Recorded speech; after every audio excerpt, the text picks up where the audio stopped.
Hello, I'm Henry Mack. Last month, the founder of Liberation Theology, the Reverend Gustavo Gutierrez, received a warm welcome at the Vatican. The once condemned religious movement from Latin America is experiencing somewhat of a resurgence under Pope Francis, the first pope to come out of the region. The Vatican newspaper says that Liberation Theology can no longer, quote, remain in the shadows to which it has been relegated for some years, end quote. What is Liberation Theology, and will this movement gain more support in the coming years? Joining me to discuss, Ana Maria Bindegain, Professor of Religious Studies at Florida International University, and Elsie Miranda, Associate Professor of Practical Theology at Barry University. Welcome to the program. Thank you. This is a really exciting topic, one that is misunderstood, and I'm happy that we have the opportunity now, especially in light of Pope Francis, to discuss it anew. Liberation theology, first question, what is it? So if we can provide maybe a general definition of what it is, and then move to discuss the political importance for this sort of revisiting. I was wondering if you can feel that, Ana Maria. Well, liberation theology is a reflection on the experience of Christian living the experience of God. Then liberation theology is theology, as any other. But coming from Latin America, we need to put a subtitle. Was theology. And is the theology made from the perspective of the Second Vatican II? It's totally immersed in that. And I think that came also from the experience of some Christian women and men, as Gustavo Gutierrez in his first book said, and particularly from the Catholic Action Movement and organization that were very active in the 60s and 70s in Latin America, and then there's a systematization of this experience. And I think that there is the misconception that you said, because sometimes they made in a whole many things together. The reflection, that is the theology, as a intellectual process, but at the same time, all the movement that is behind, and also the pastoral work. And sometimes they do a confusion, and all these things are related, but are not the same. And that's happened with the liberation theology. I think that perhaps the most important is the new method, that liberation theology is starting by dialoguing with the reality. Before, theology used to dialogue with science, but particularly with philosophies, and they part from the hair, from abstraction. But in the case of liberation theology and the new view that bring the Second Vatican II was more related to analyze the reality. So classically, theology is defined the study of God, the contemplation of God, in light of the revealed truths that God has provided to humankind via primarily scripture and tradition.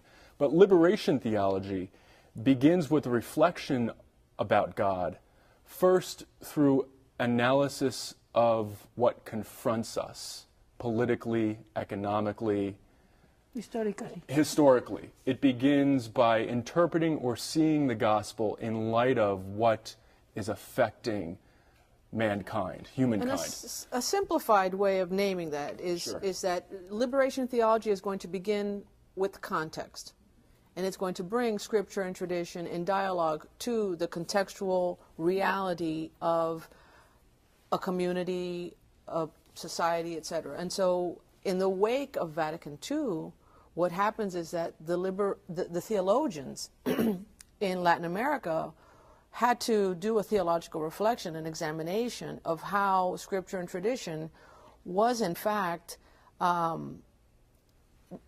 calling the contextual phenomenon of the human condition into a liberative paradigm. And that's where Marxist philosophy as a methodology, as a way of critiquing the social political phenomenon of the time, was used not to promote a new political regime, which is where the misunderstandings began with the Vatican, but to really critique how we could be Catholic, how could we be Christian and not have a preferential option for the poor, which is indeed what the gospel was and has always been calling us to. So what was going on in Latin America that caused this shift in perspective, theologically speaking? If you can take a step back to the phrase that you described liberation theology with, inviting us to look at the context,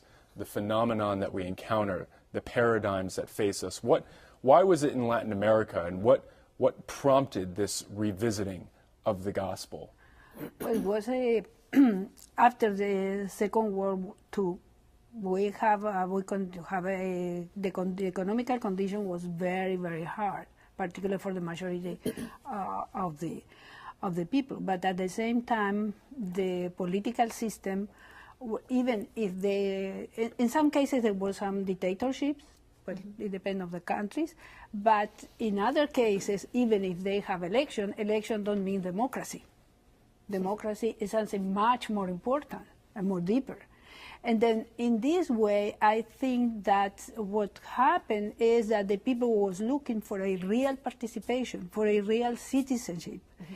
And then I think that in the contrary, I feel that if the liberation movement, that is larger than liberation theology, will be able to continue their path, we will have a much more democratic countries today than we have now. Mm-hmm. And perhaps we need to explain how it's come, how it works.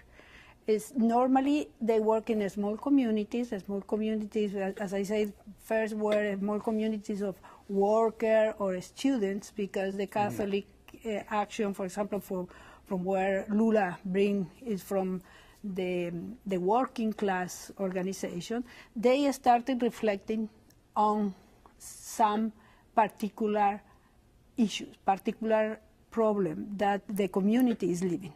Mm-hmm. In many cases, it's a social problem, maybe a social problem, maybe a political problem, maybe economic. Well, any problem that is important for the community and impact the rest. And then they try to analyze it. Then analyzing it, they use all the tools that they have, sociological, anthropological, historical, all that they need. And it's in this moment that Marxism is used as an epistemological tool. But Marxism. But no more. Right.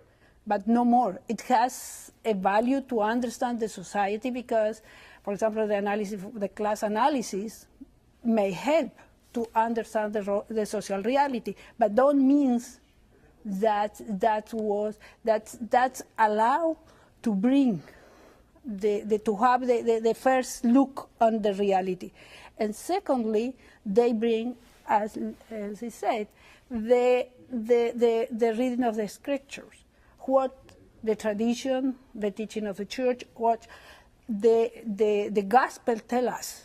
Mm-hmm. And then, in the third moment, how we will act. Then that is the method of the communities and the method of liberation theology, that dialogue with the reality. Mm-hmm. So liberation theology then is a school of thought. It is a dialoguing with what confronts us. It is exploring the relationship between Christian theology and political activism. It is trying in every way to sort of unite the two. But not necessarily political. Mm-hmm. Not necessarily. It's much more than political. It's all what is related to human being, all that concern human situation. Mm-hmm. And then, of course, in this concern, you react. React, and part of the things that concern the situation of human being is political, because political take everything. In hopes of bringing about justice. And the center is justice. Right. It's how to look for justice and how to talk about the love of God in a situation that is totally unjust. politically, how to speak about the love of God in a situation that is totally unjust. So if you can come back to the misconception that you articulated at the beginning, it seems as though the end goal is agreeable, the bringing about justice on earth, the liberation from oppression, from the effects of original sin. How has this then become so controversial, especially under the previous two popes, John Paul II, under whom it was, I think, officially condemned. And of course, the penman of the condemnation was the then Joseph Ratzinger, who was in charge of the whole office of the faith. Right. And I think we have to go back to John Paul II, whose experience of communist Poland informed his papacy in incredible ways, and we want to honor and give him credit for the dismantling of communism in Poland, because he did have an incredible amount of impact on the solidarity movement. The problem is that the experience of communism in Latin America and South America was really quite different, and the systems of oppression required a critique of political regimes. But when you said that liberation theology moves towards politics, I'm not sure if I'm quoting you exactly, but Johann Baptist Metz said that you can't do theology in the wake of World War II with your back turned to Auschwitz. And that was a really important statement, because when Latin American theologians were recognizing the situation in which they were living, they realized that they couldn't do theology with their back turned to the people. And so the contextual situations, albeit social, political, educational, needed to be critiqued, and the question asked, how is this community's humanity being upheld? How are we as a society promoting justice? And so you had to critique political systems, economic injustice, but not because that was your primary objective. Your primary objective was the redemption of the human person and the community. So it becomes political by default, but that's not its intention. Right. Yeah. So then what was the problem, at least perceived by then Joseph Ratzinger? Well, I think at some point it becomes a question of the paradigm of power. And at some level, the church under John Paul II and Joseph Ratzinger was very paternalistic, very patriarchal, and liberation theology, by its very nature, wants to empower and give voice and promote dialogue. And paternalistic, patriarchal systems aren't promoting dialogue, they're promoting obedience. And so there's a fundamental shift in how to operate ecclesiologically, the way a community understands itself. And if we're promoting dialogue, somebody needs to be there to listen. And that would also require an openness to change, to critique. In the critique, how do we change sometimes, ancient magisterial teachings that that perhaps have gone by the way of irrelevant? Yeah. Yeah, it seems as though the issue is more of an abuse on the part of some using liberation theology as an excuse to bear arms, as an excuse to wage war in a violent way, using the gospel of Jesus Christ as a pretext for violence or as a justification for political movements. I think that there are more things. One is, of course, there were some people related to those movements who took the arms and participate in the guerrillas. It's the case of, even before liberation theology, but it's the case of Camilo Torres, that is one of the most known. But there was others but was the minority, even those. And they weren't theologians. They were people who were engaged. I say that they put all together in the same things. But that happened is in the sense of criticism. Don Elder Cámara used to say, when I take care of the poor, they say that I am sent. When I ask, why are they poor, then I am communist. Then, you know, that is what happened. At this time, you are very young, but I can tell you, was very dangerous in the 70s. When I was in the university, it was very dangerous to talk about the poor. Was a lot of people lost their life because they talk about the poor. And there was a lot of people who asked dialogue and they lost their life, many Christians. And then that is the problem is also that politically there was also a perception, as you have been saying, that this criticism of the reality, then that support communism. Right. And that's began by the elite in Latin America. Last year, no, a few months ago, I went to the National Archive here in the United States.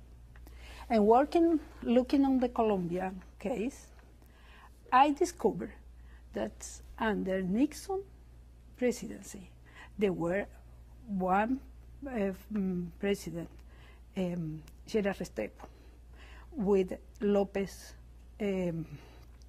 that came later.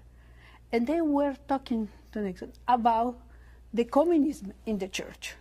Lopez said, well, they are not communists, they speak like communists. And later, in the 80s, we have the documents of Santa Fe that were being to Reagan. And that is 4 years before any condemnation to liberation theology. Then, and also the press began to talk once again and in another moment the same ideas without looking really in the sources. And then they repeat and repeat the same slogan that the church was plenty of communist and began the repression. And even the conservative, or not so many conservatives, began to be afraid, many of the bishops.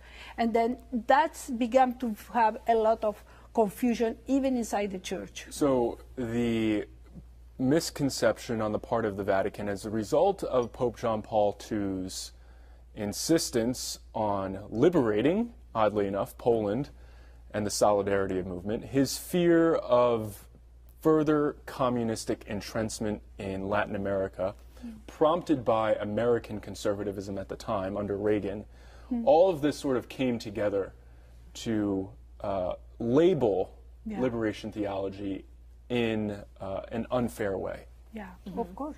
So now that we have Pope Francis, a year into his papacy, the first pope from Latin America, someone who is obviously very much concerned with the poor and reintroducing the notion of the preferential option for the poor, we ought to, as Christians, prefer all things for the sake of helping those in need.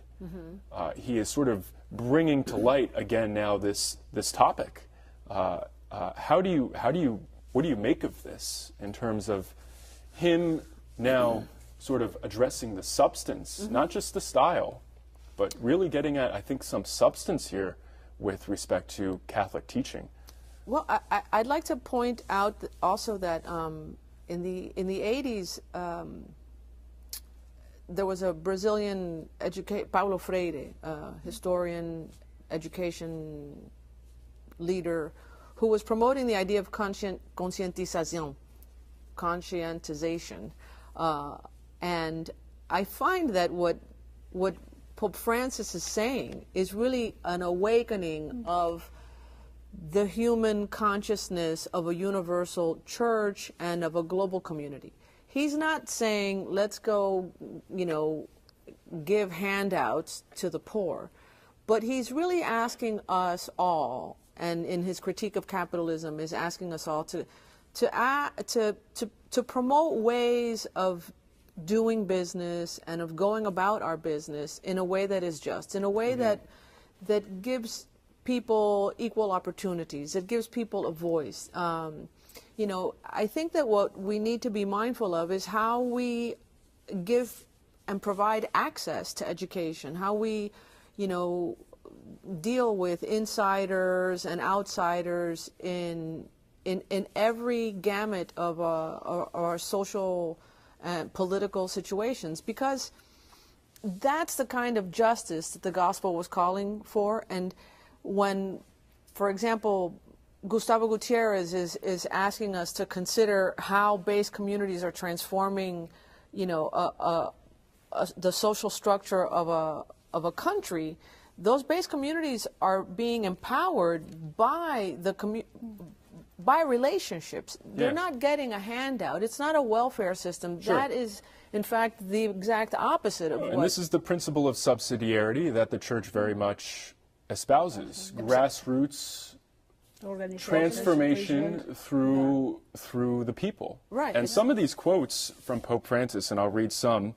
Well, Pope Francis, the thing that sparked this is he's writing an introduction or the preface to a new book by Gerhard Müller, who is now taking the then Ratzinger's place in the Holy Office. Müller affirms that, quote, poverty in Latin America oppresses children, the elderly, and the sick to such an extent that many are driven to contemplate death as the only way out. And liberation theology now is a movement that is forcing us to reflect, to analyze the context, and to see how the gospel can address the needs of these individuals anew, in a new way, in a more just way, in a more Christ-like way. So it's not political in that sense, and perhaps the initial reaction was because it became politicized. But I think I think we would all do well to sort of revisit, I think, Gustavo Gutierrez's readings on this, who is the founder, one of the founders of liberation theology, and you both studied under him, which is fantastic. So it's the satisfaction we need to satisfy the needs that we are confronted with in Latin America, and we're trying to do so by bringing about the gospel again in this new light. What do you think, what parts of Latin America are, or is the Pope addressing? What parts are we concerned with here? Is this throughout, or? I think it is throughout. I mean, we were talking earlier, the problems in Venezuela, the problems in Colombia, I mean, everywhere. South America in general is in a very tenuous situation. It always is in a tenuous, really. But what I find somewhat paradoxical is that if liberation theology and if liberation theologians were able to really promote that kind of consciousness that Freire was talking about, we would end up engendering generations of people who had the capacity to have some self-determination and promote true democracy. Yeah, and in a way that is citizenship. Right, citizenship. And that would abolish the kinds of communist hoodlums that are, overpowering the poor and oppressing the poor in a completely different way. But, it will take a significant amount of time because we can't just throw money at it. We have to really engage people in relationships that are transformative. And that's what the gospel is calling everyone to do. Yes. Yeah. Final thoughts on this topic? Well, I think that now is a new moment that we will see how it could the churches in Latin America could react, because the problem is that we need to take into account that during this 30 years, there have been a lot of repression of all this movement, and then we don't have all the organization that we used to have, or starting in the 60s and 70s. Then I think that now, for example, the orders and congregation, they have suffered a lot too. And then and that has been very difficult for those congregations to grow up and to have more vocation, because this has a lot of weight on them. Then I hope that with the new reality, then the church can have a different presence. Have always had in Latin America. In Latin America, yeah. But to have a different presence and the possibility to really strengthen democracy. It's an excellent way for the church to continue to stay relevant to the people that it serves by reading things in this light. And I think it's just good to bring awareness to this topic. Thank you very much for joining us. We're out of time for today's program. I'd like to thank all of our guests for joining us. Visit our website at wpbt2.org/viewpoint and post your comments on today's program. We would love to hear your thoughts. Join us for another episode of Viewpoint Sunday, April 6th and Sunday, April 20th at 12:30 p.m. I'm Henry Mack, and thank you very much for watching.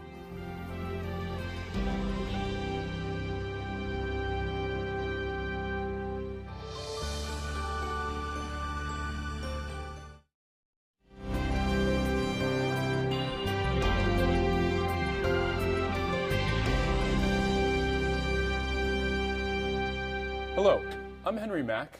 Last month, the founder of Liberation Theology, the Reverend Gustavo Gutierrez, received a warm welcome at the Vatican.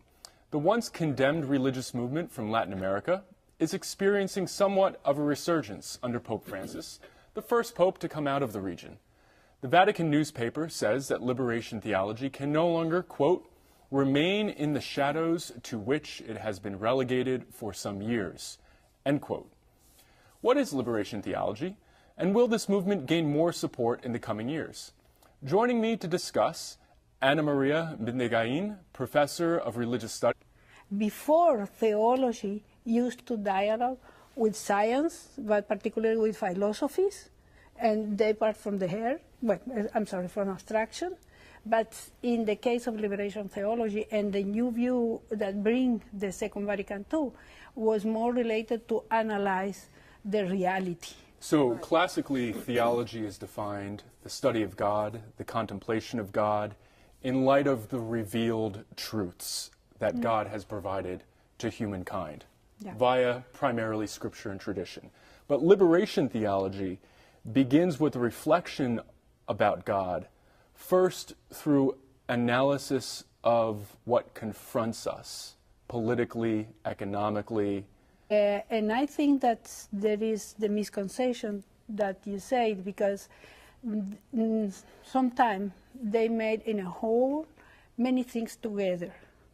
The reflection, that is the theology, as a intellectual process, but at the same time, all the movement that is behind, and also the pastoral work. And sometimes they do a confusion, and all these things are related, but are not the same.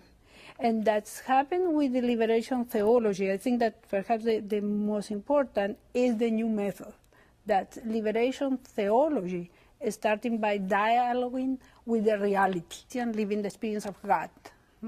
Then liberation theology is theology as any other. But coming from Latin America, we need to put a subtitle. Was theology. And is the theology made from the perspective of the Second Vatican II? It's totally immersed in that. And I think that came also from the experience of some Christian women and men, as Gustavo Gutierrez in his first book said, and particularly from the Catholic Action Movement and organization that were very active in the 60s and 70s in Latin America, and then there's a systematization of this experience. At Florida International University, and Elsie Miranda, Associate Professor of Practical Theology at Barry University. Welcome to the program. Thank you. This is a really exciting topic, one that is misunderstood, and I'm happy that we have the opportunity now, especially in light of Pope Francis, to discuss it anew. Liberation theology, first question, what is it? So if we can provide maybe a general definition of what it is, and then move to discuss the political importance for this sort of revisiting. I was wondering if you can feel that, Anna Maria. Well, liberation theology is a reflection on the experience of Christians